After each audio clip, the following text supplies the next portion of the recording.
is Bean to Barstool, a podcast that looks at the intersections of craft beer and craft chocolate. My name is David Nilsson. I'm a professional beer writer and an advanced cicerone, and the creator and host of this show. The music for this episode is by my dear friend, indie folk musician Hanna P.S. You can find out more about Anna's music in the show notes or at her website, annapsmusic.com. You can find links and information about our guests in the show notes as well. I hope you enjoy this episode of Bean to Barstool.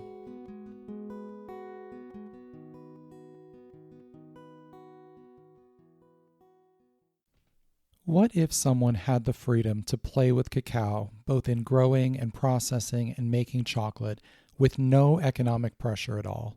Didn't need to make money from it, didn't need to follow market demands.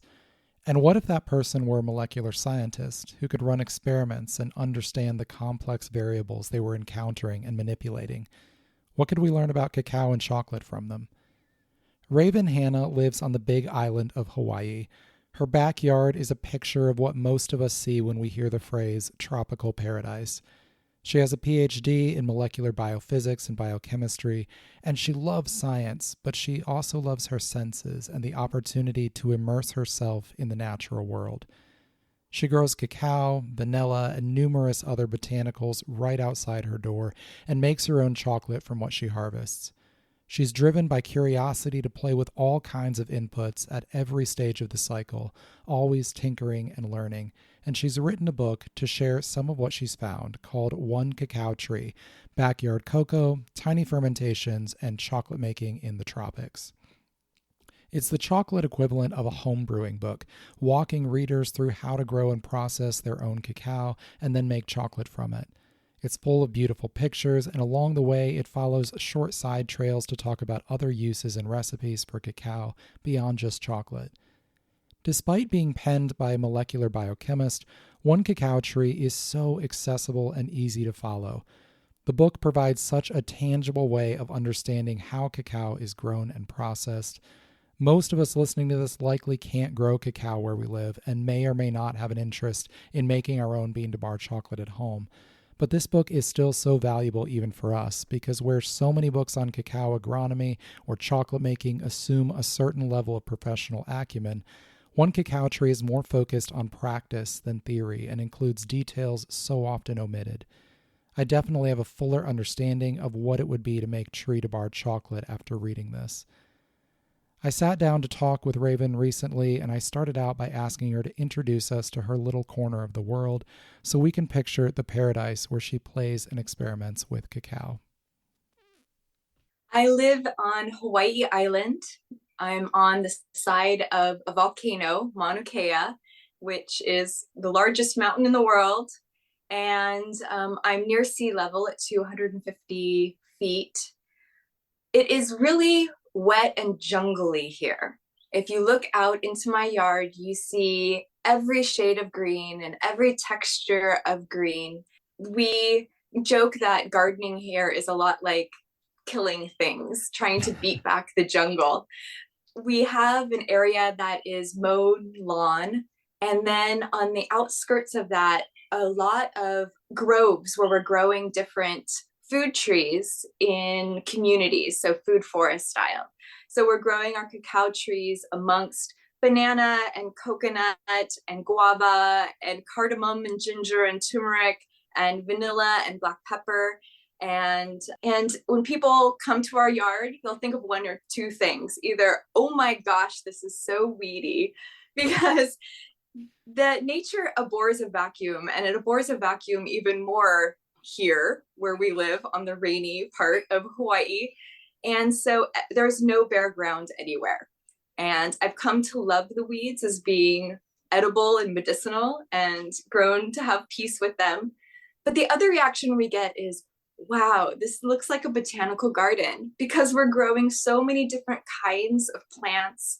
And I have orchids on almost every tree, and when they're in bloom, it's just beautiful. And people often respond like, wow, this is so beautiful. That's amazing. That whole list of things you're growing, it's wild to me because not a single one of those is something that I could grow here, even if I wanted to. I'm in the Midwest. It's just not possible. So it's crazy to think about just being able to grow those in your yard. Now you're growing cacao. How much cacao are you growing on your property? We have 60 trees about in the ground right now. I didn't intend to have that many, but they're small trees and they kind of fit in, nestled under other trees. They like growing in the shade. And so I'm sure that we'll be collecting more. So how much cacao then are you collecting? Are you using all of that yourself?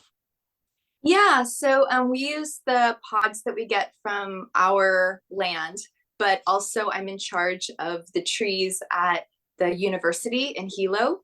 They have a germplasm there of clones. And so it's amazing being able to interact with those trees, and I'm able to use those pods as well. And how long have you been growing your own cacao? We started in 2010, so 14 years. And what was your interest in chocolate prior to doing that? Honestly, growing up, I didn't love chocolate. I was not a chocoholic.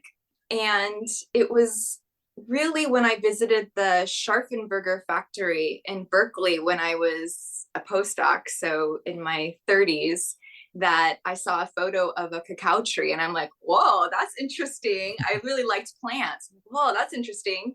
And then 2010, I went on a trip to Belize to see how cacao is grown by the Maya people there and how they process it and use it. And I saw a cacao tree for the first time and I completely fell in love. So my entrance into this is a little different than other people's in that it was the cacao tree itself that really grabbed me. Now, of course, I love chocolate and I would consider myself a chocoholic, but it was through this process of growing the tree and fermenting it and doing every process of it myself that I really became such a huge fan. Now, correct me if I have this wrong, but you have a PhD in molecular biophysics and biochemistry. Is that right? Yes, that's right. And I know that you use the term molecular muse. I've seen you use a few little phrases like that. What do you love so much about this subject, even aside from cacao? What do you love about molecules? Yeah, I am interested in a lot of science. I'm interested in nature, really. And it was this molecular level that really caught my imagination when I was a student. So the molecular models and just how they can fit together and how the models are inaccurate and they actually are these vibrant, vibrating entities, energetic and not, just this physical thing that our brains can easily imagine. And just the wonder and mystery of life at that level really captured my imagination. What does that do for you when it comes to growing plants, growing cacao, even making chocolate? How does that kind of molecular fascination interact with taste, flavor, growing, all those different things? To be very honest, a lot of times it's frustrating because cacao and fermentations and flavor itself is so complicated that when you sure there's some ways that you can say this taste is this molecule, vinegar tastes like acetic acid, but in most cases how we perceive flavor is so much more complicated than that. And so I think my background in molecular biology and biophysics has given me even more of an appreciation of the complexity of what's going on at that level and the complexity of our brains to make sense of all of these inputs coming in. I think that this complexity of molecules of flavor is analogous to the complexity of microbes in a fermentation. When we try to pick out, oh, the yeasts are doing this, the acetic acid bacteria are doing this, it's not just those players. There's so many bacteria, so many funguses, so many entities involved in a fermentation.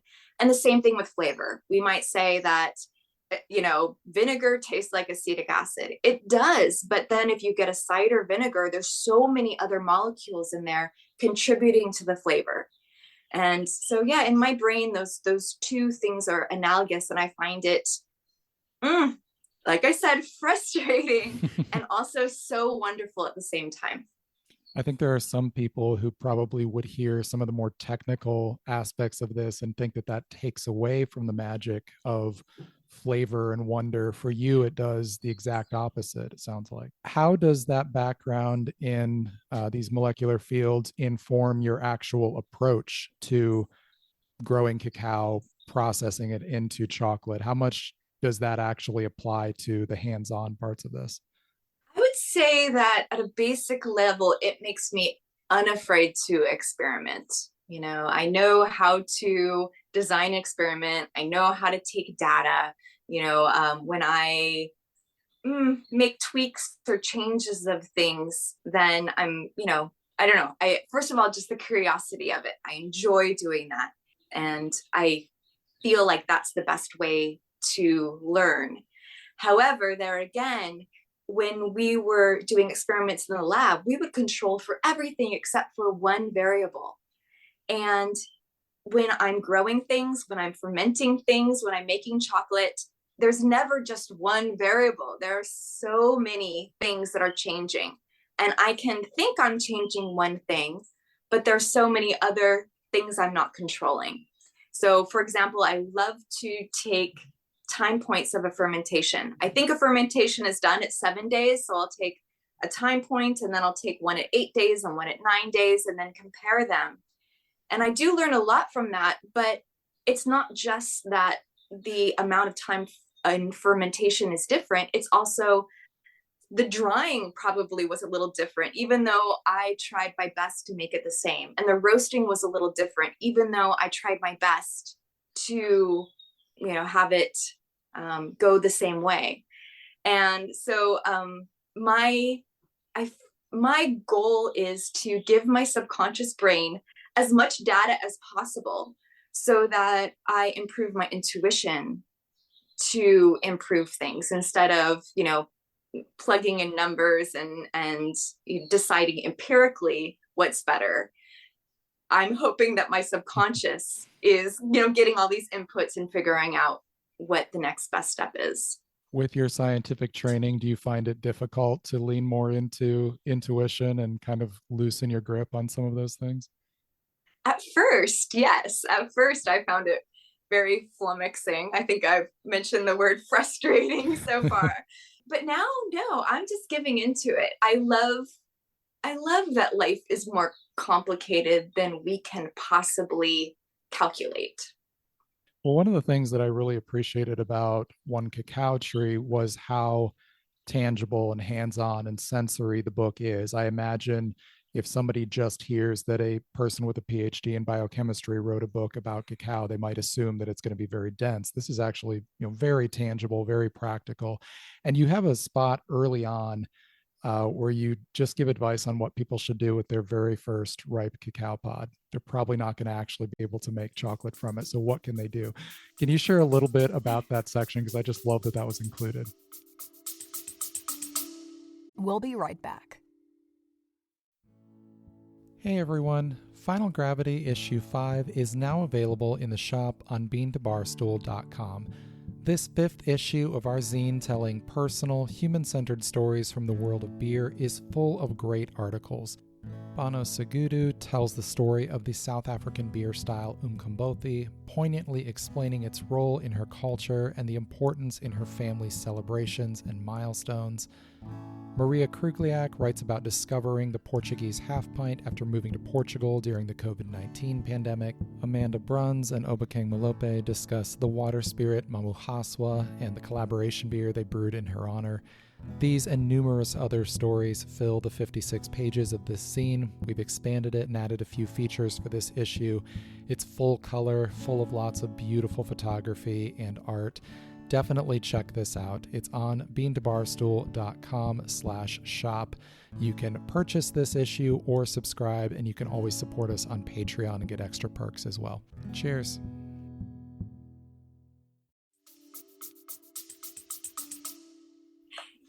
so many people come to me and they say, I'm so excited. I have my first pod. What can I do with it? How do I make chocolate?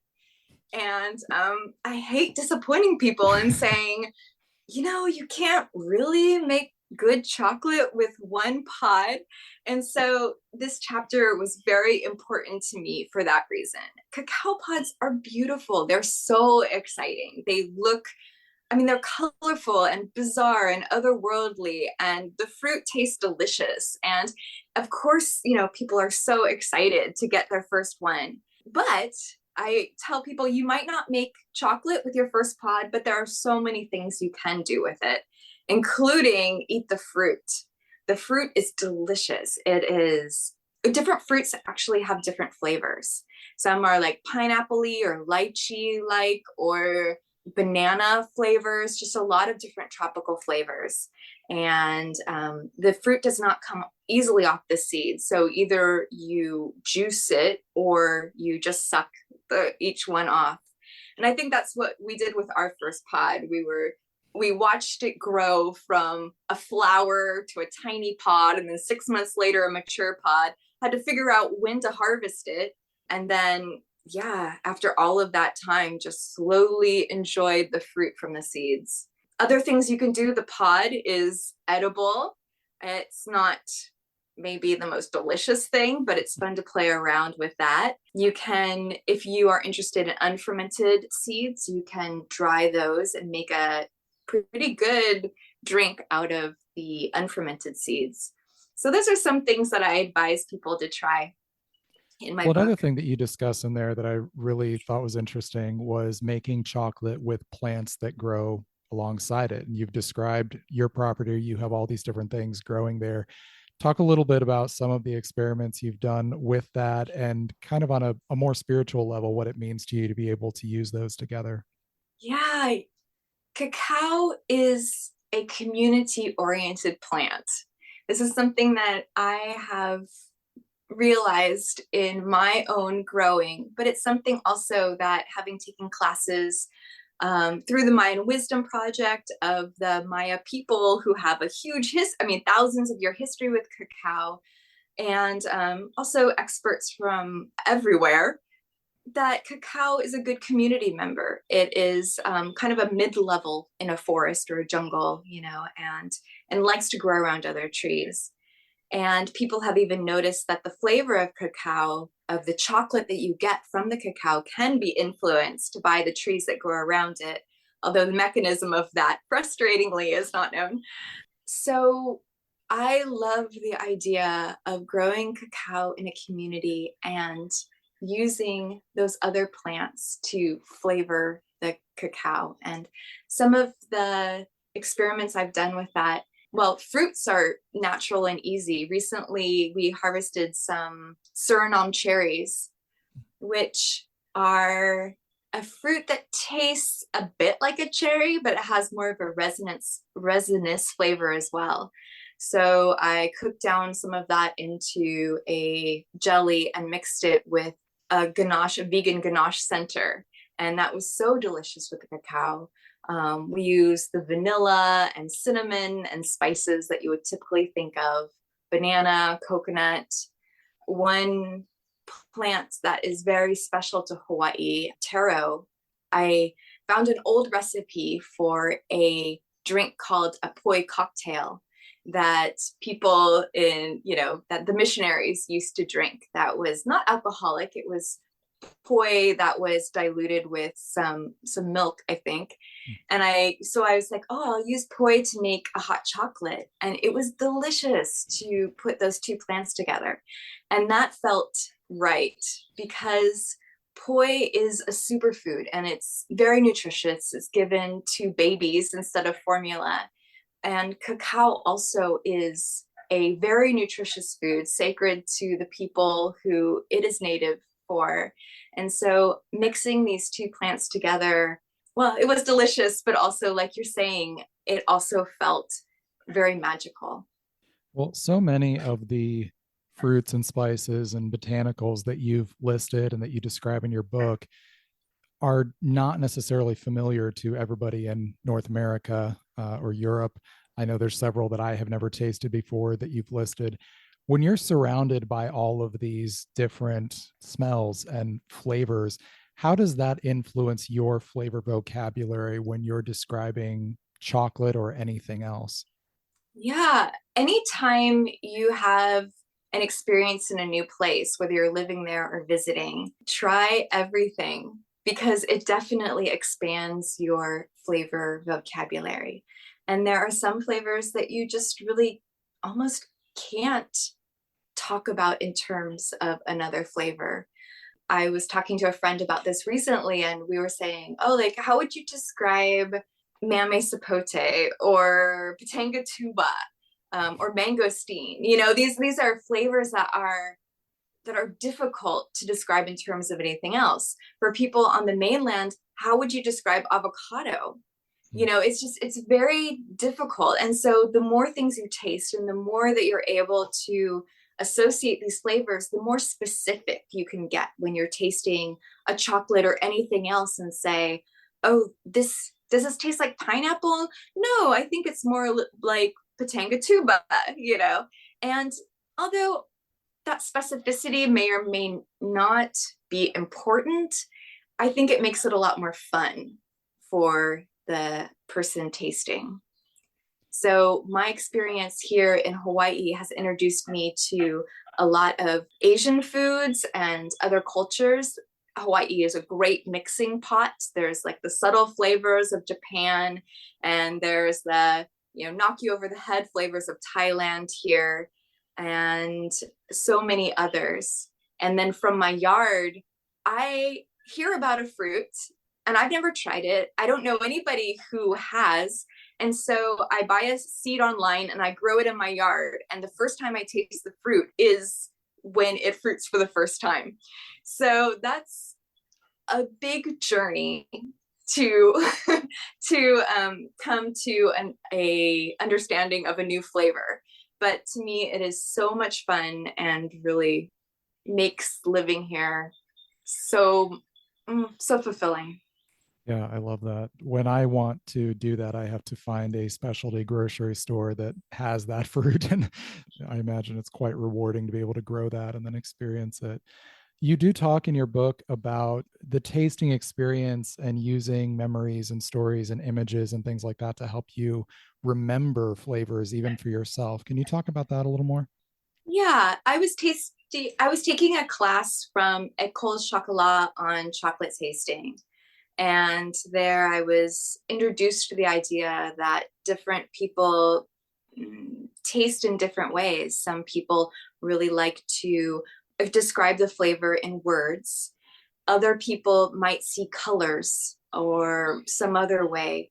And for me, I found that I really like to connect the flavor to a story, especially with complex flavors like beer or wine or chocolate. You have both a spatial and a temporal dimension. And I mean spatial, like you taste different flavors in different parts of your mouth. And temporal, the beginning, the middle, and the end might give you different flavors. And when you start talking about space and time, you suddenly have great fodder for a story. And the example I think I use in the book that still really stands out to me is this chocolate I was tasting that was from France. And I don't know whether it had off flavors or these flavors were there on purpose, but there was, you know, I could describe it as being, you know, smoky or leathery or terms like that. But when I looked back on the piece of paper, it didn't evoke it for me. And so I came up with a little story. I was in France, it's a French chocolate, why not? Walked into an old antique store, went into the back room, traveled through the store, went into the back room. There was this old trunk that you had to open and the dust would fly off. And inside was a leather attaché case. And this chocolate was like licking that attaché case. And that for me, like if I tell you that story, I can still remember the taste of that chocolate. And it takes more time to do that. But I find that when I do come up with a story for a chocolate, then it helps bring that flavor back for me in a way that other mechanisms or mnemonics just don't. But of course, not every chocolate tells a story to me either. It has to be something that has a lot of character to it. So that's not something you're doing every time you're tasting something. That's a special experience. It's a special experience. It's something that I should take the time to do more often. It really makes you stop and be mindful. So it's a good meditative exercise as well. And I thank you for the reminder, because I definitely do want to take the time and enjoy my chocolate in that depth more often. How much do you find that being present for every step of this cacao's journey, from growing to fermenting, processing, making chocolate, influences your experience of tasting the chocolate at the end, beyond the satisfaction of having been involved? Does the sensory input that you've been getting through that entire process kind of influence that experience when you're tasting it? Definitely. I would say in both a bad way and a good way. In a good way, because the flavors, when you're talking about pinpointing flavors, I feel like I have more of a bag of terms to call on, because I have so much more associated with chocolate than other people might have, because I've seen the plants it's growing around, because I've smelled and seen the fermentation.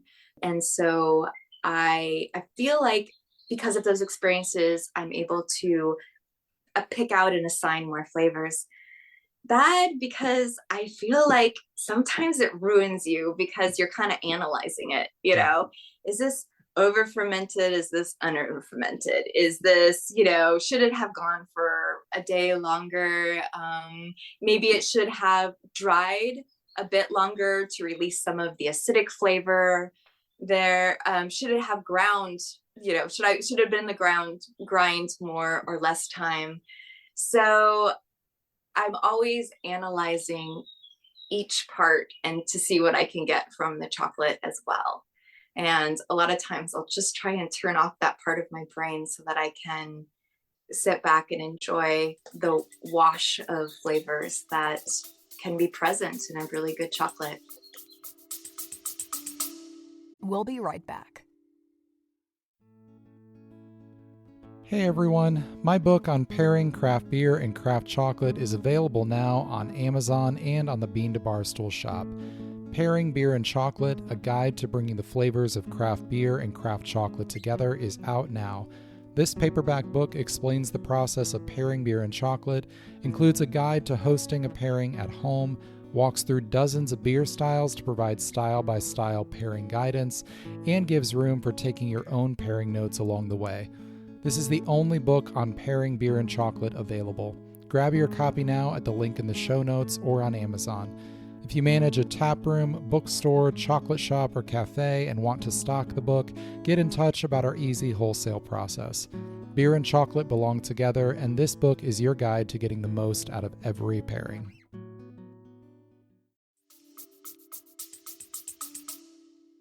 Well, through the process of explaining how to grow and process cacao and make chocolate throughout the book, you also have so many little asides and sidebars, interesting little things that just kind of branch off from that.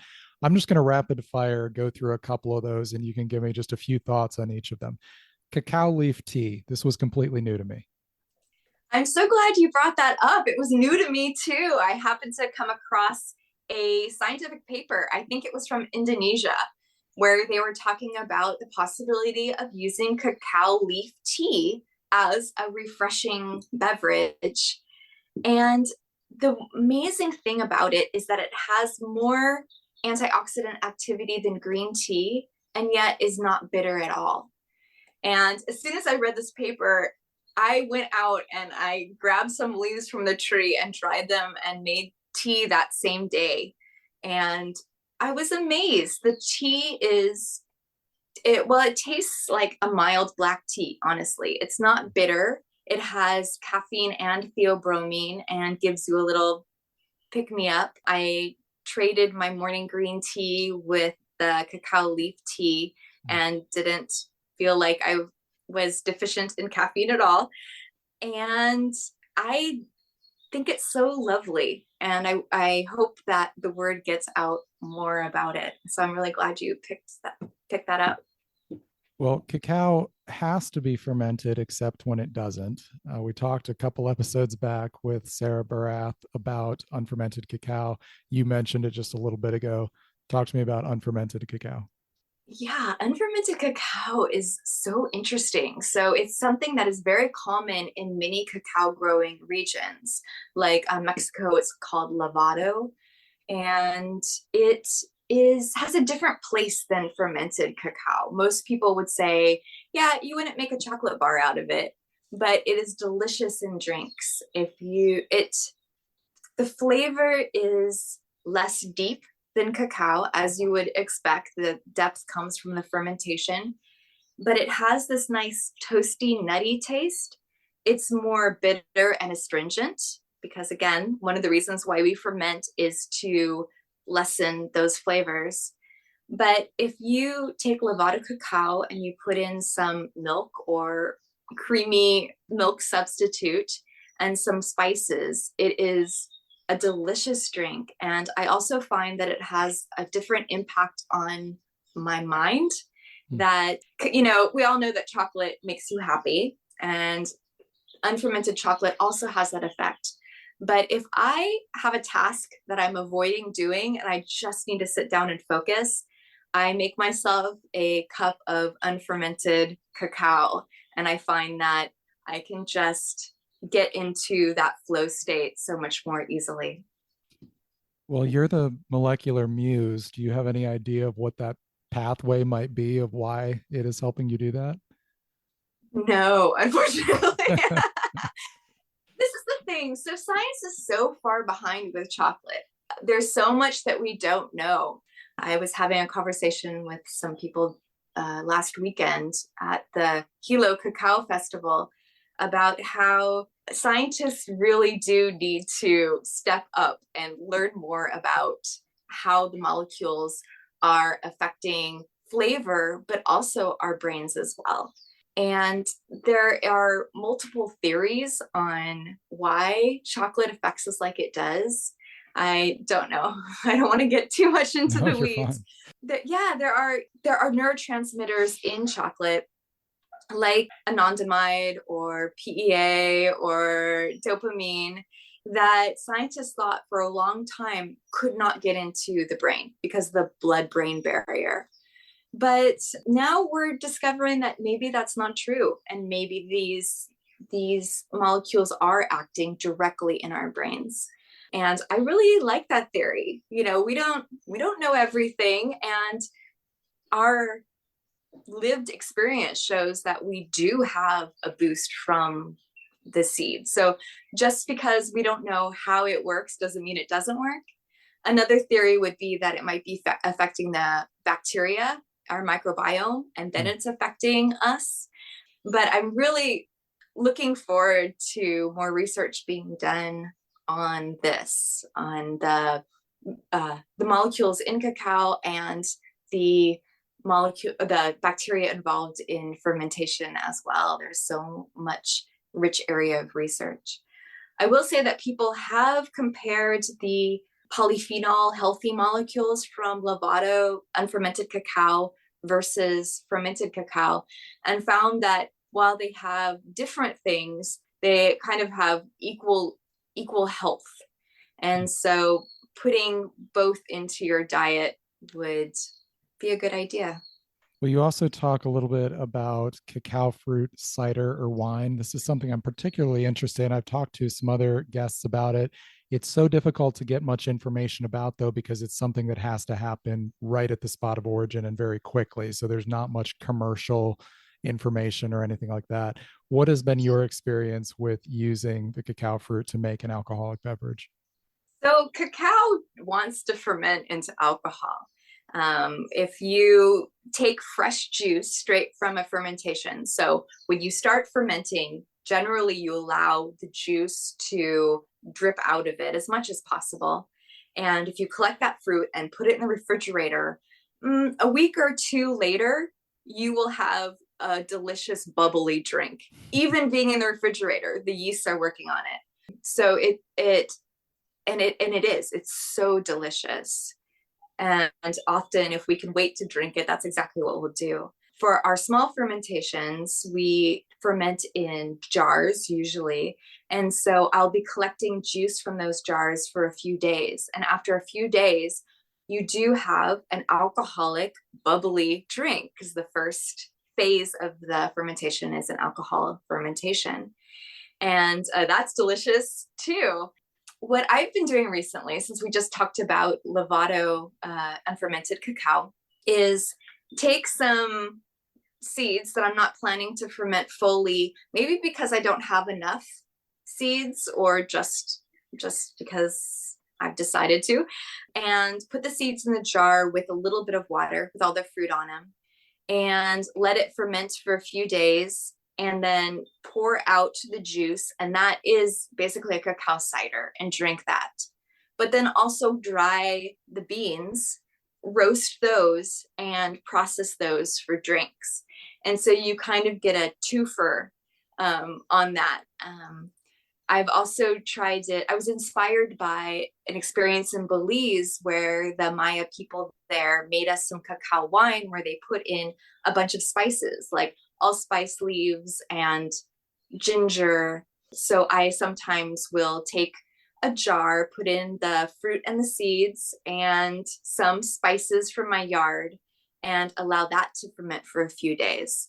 So this is just so much fun to play around with, and I plan to do a lot more.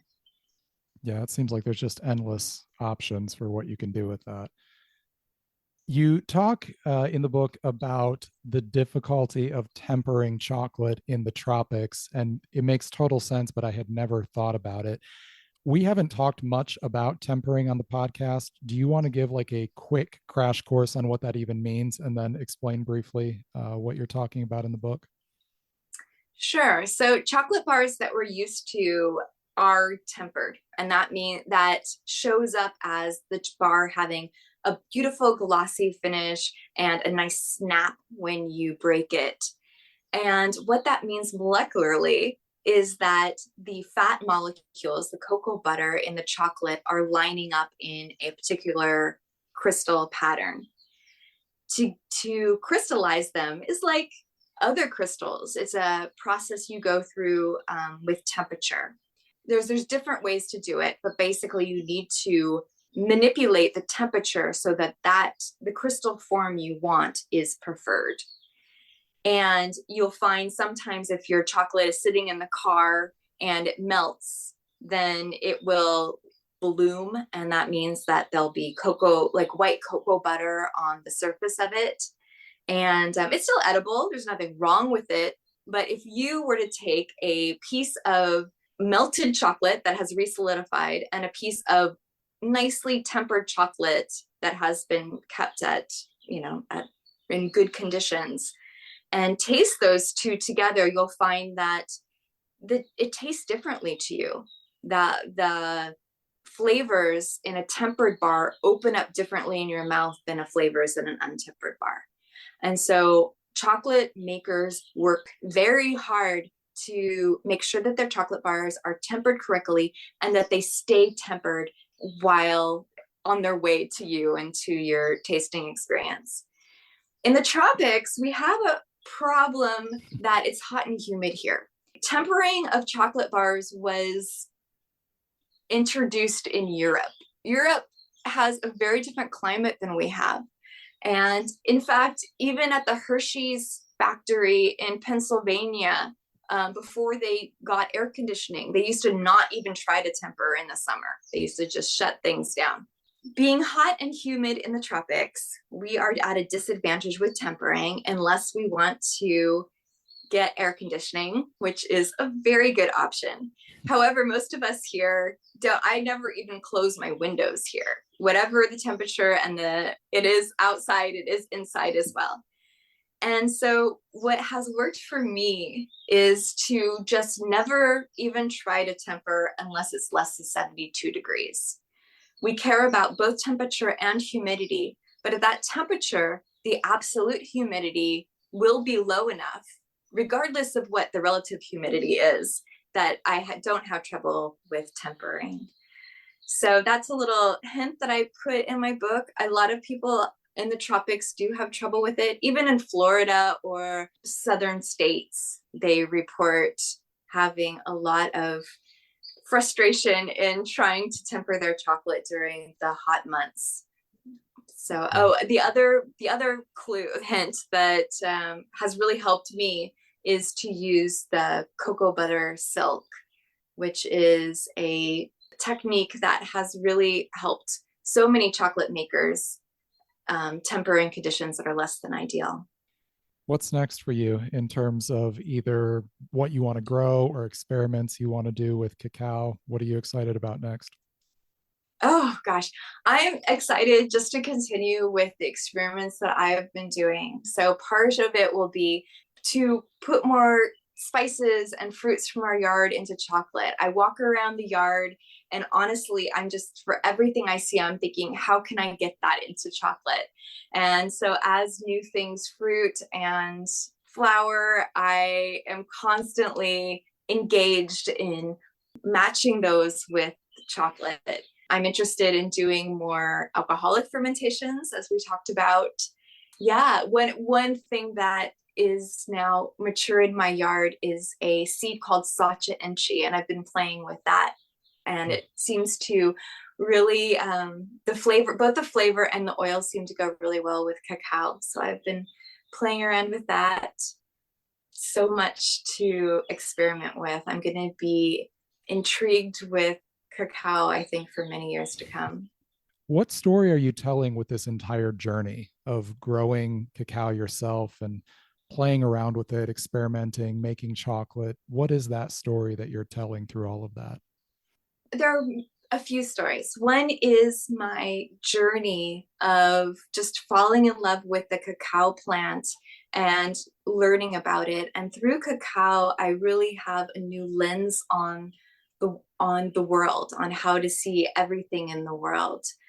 I encourage other people to grow cacao or other foods, to process it, to become involved in that process. I feel like that has given me so much joy and fulfillment to have my hands on these processes. And so I want to encourage other people to find the part that inspires them. It doesn't have to be the whole process like I do. That's a little insane. But if you just want to grow something or ferment something or, make a luxury product, to try it, and that will really enrich your experience in life. I think I've also been very interested in the story of cacao. It has a 4,000, probably more, year history with people. And it is so important to the Mesoamerican cultures that have this long history with it. But it's also extremely important to our culture. It has totally taken over. Chocolate is a huge thing. And I'm interested in how cacao's story evolves in being in the place that I am, in being in Hawaii. It's a newcomer here, and I'm a newcomer here, and it will be different here. And so I am looking forward to seeing how people here use it and how its story unfolds. You can find out more about Raven at onecacaotree.com, and you can order her book, One Cacao Tree, at store.madewithmolecules.com. I highly recommend it, even if you don't ever plan to grow cacao or make chocolate. It will give you so much tangible, practical understanding of how it's grown, fermented, turned into chocolate, etc.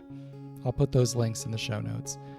You can check out my new book, Pairing Beer and Chocolate, a guide to bringing the flavors of craft beer and craft chocolate together, on Amazon and soon on beantobarstool.com. I'll drop the link to that in the show notes as well. Thanks to Raven for coming on the show today, and to all of you for listening. I hope you enjoyed this episode of Bean to Barstool.